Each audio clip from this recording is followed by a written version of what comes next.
भैया आज यहाँ पे इतने लोग एकत्रित हुए हैं, किस लिए से आप यहाँ पे इतने ज़्यादा लोग एकत्रित हुए हैं, क्या वजह है इसकी बता सकते हैं आप? हाँ, बिल्कुल बता सकते हैं पत्रकार मित्र। आप सभी लोग जानिए इस बात को, क्योंकि आज के दिन इस होली जो होलिका दिवस का जो दिन पड़ता है, आज के दिन हमारे भारतीय नागवंश सिरमौर महाराजा डाल देव पासी जी का सरकी से युद्ध हुआ था मुगलिया सल्तनत से, जिसमें धोखे से, क्योंकि हमारे लोग होली के जश्न में व्यस्त थे और राजा निहत्थे होकर सभी से होली मिल रहे थे, तो उनको अचानक किले के द्वार कुछ छलचंदी लोगों ने खोलकर विदेशी सेना को अंदर बुला लिया और निहत्थी जनता को और राजा के को इन मुगलिया सल्तनत के लोगों से लड़ना पड़ा और ये आक्रांताओं से लड़ते हुए हमारे राजा शहीद हुए थे। इसीलिए डलमऊ क्या पूरे रायबरेली ज़िले में, मतलब और कोई समाज मनाना चाहे तो मना सकता है, लेकिन पासी समाज सदैव ही शोक की लहर में रहता है। और आज के दिन हम सब लोग इकट्ठा होकर महाराजा डाल देव पासी जी के चरणों को नमन, उनके श्रद्धांजलि पर नमन करते हैं, उनके चरणों को प्रणाम करते हैं।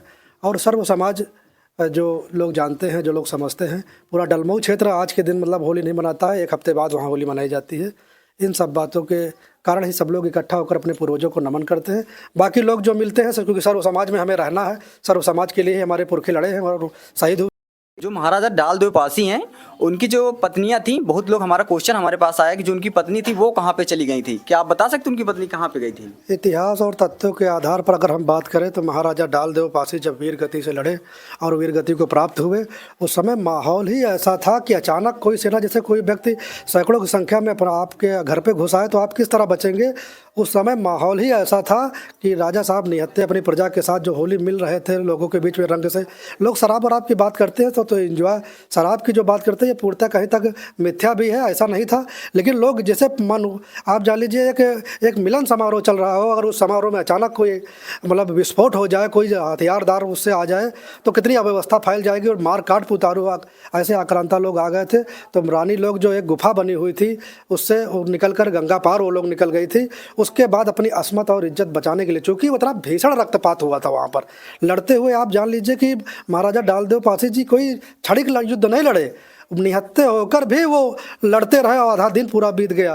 तब जाकर धोखे से उनके सर पे पीछे से तलवार मारी गई, तब उनका सर कटा, तो तब जाकर वो गिरे। तब तक कि इस युद्ध इतनी इसी भीषण रक्तपात को देखकर, पूरा मतलब रक्तो रंजिश पूरा माहौल को देखकर सभी लोग भयभीत हो गए और विदेशी आक्रांता सेना भी भयभीत हो गई थी।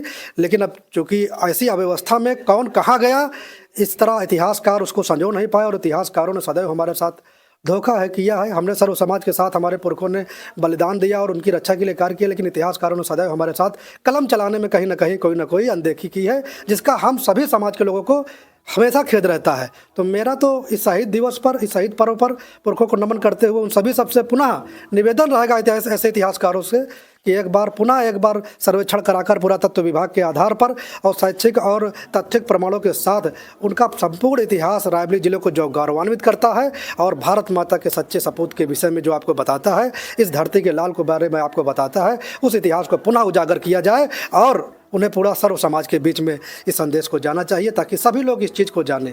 बाकी रंगों का त्यौहार जो मनाना चाहे वो लोग मनाएं, हमें किसी से गुरेज नहीं, लेकिन हमारे जो पुरखे हैं, जो हमें परंपरा, जो हमें संस्कृत, भारतीय संस्कृत हमको सिखा गए, हम उसी संस्कृत को मानने वाले लोग हैं। हमने अपनी संस्कृतियों में बदलाव। हमने आपसे जो क्वेश्चन पूछा आपने आंसर भी दिया, आपका बहुत बहुत धन्यवाद। धन्यवाद पत्रकार मित्र, सभी को बहुत बहुत धन्यवाद। और जो लोग अपना रंगोत्सव मनाना चाहें वो अपना मनाएं। बाकी समाज को जो संदेश देना था हमने दिया और हम जागे जमीर वाले लोगों की जिम्मेदारी है, नैतिक जिम्मेदारी है कि वो समाज के सभी लोगों को अपनी जानकारी देते रहें। मानना ना मानना आपके बुद्धि विवेक पर है, लेकिन अगर हम उनके वंशज हैं, उनका खून हमारे शरीर में दौड़ता है, तो फिर हम उनकी बात मानेंगे और उनके सम्मान के लिए सदैव सचेत रहेंगे। धन्यवाद। जो पासी हुआ या फिर जो आदमी हैं, बूढ़े हैं, बुजुर्ग हैं, ये लोगों का रंग खेलना चाहिए कि नहीं खेलना चाहिए? अब ये पत्रकार मित्र आपने जो बात पूछी है, क्योंकि समाज आज आर्थिक युग है और सामाजिक शैक्षिक वातावरण है, तो पढ़े लिखे लोगों का भी ये दौर चल रहा है। तो मनाने की बात अगर आप करते हैं तो अगर हम अपना पूर्वज मानते हैं तो हमें अपने पूर्वजों की शहादत को और उनके जन्म को हमेशा याद रखना चाहिए, उनकी वीरता और शौर्यता को याद रखना चाहिए। अगर मेरा मानना है, मेरा जो मानना है, मैं तो यही मानता हूँ कि अन्य कोई समाज, क्योंकि राजा महाराजा किसी एक समाज का नहीं होता है, वो सर्व समाज का, और उसकी संरक्षण में पूरा सर्व समाज पलता बढ़ता है और उन्नत करता है, पूरा देश भी उन्नत करता है। तो वैसे तो राजा के न रहने पर हम सबको ही मनाना चाहिए, लेकिन धीरे धीरे समय में बदलाव आया, लोगों ने मनाना शुरू कर दिया। लेकिन मैं पारसी समाज से तो यही निवेदन करूंगा कि ऐसा गौरवशाली इतिहास, ऐसे शौर्य और ऐसी वीरता को यदि हम नमन करते हैं तो हमें उनके इस शहीद दिवस पर को जरूर मनाना चाहिए। और रंगों का त्यौहार अगर आपकी इच्छा हो तो मनाएं, लेकिन मैं अपनी व्यक्तिगत राय देना चाहता हूँ कि पारसी समाज को तो बिल्कुल ही मनाना चाहिए इस रंग के त्यौहार को। क्योंकि आज नहीं, आप 2 दिन बाद खेल लीजिए, हफ्ते भर बाद खेल लीजिए, 8 का होली खेल लीजिए, लेकिन इस दिन हम सब लोग शोकाकुल रहते हैं और हमारा सर्व समाज भी शोक संतृप्त रहता है। डलमऊ चले जाइए, पूरा समाज शोक संतृप्त रहता है। एक हफ्ते होती ही नहीं होली। जब वो लोग एक हफ्ते नहीं खेल सकते तो क्या हम नहीं खेल सकते? हमारे समाज को, नवयुवा साथियों को भी चाहिए अपने मूल इतिहास को जाने और इतिहासों